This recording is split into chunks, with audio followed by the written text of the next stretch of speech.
ChatGPT-nin cəmi bir cavabı 10 Google axtarışı qədər enerji sərf eləyir. Bəs bunun səbəbi nədir?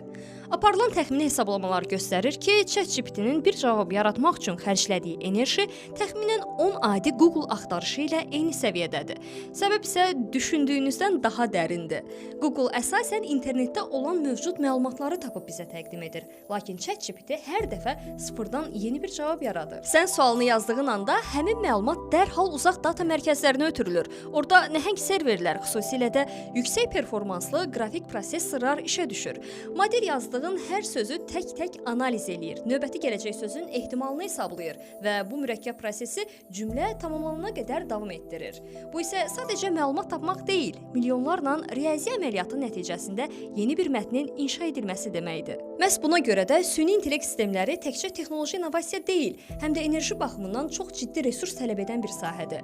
Sən sadə bir sual ünvanlayanda belə arxa planda nəhəng bir infrastruktur dayanmadan çalışır. Necə düşünürsən? Süni intellekt üçün bu qədər enerji və suya dəyərmi? Azersel'in eksklüziv təqdimatında daha çox belə maraqlı məzmunlar üçün isə bizi izləməyə davam edə bilərsən.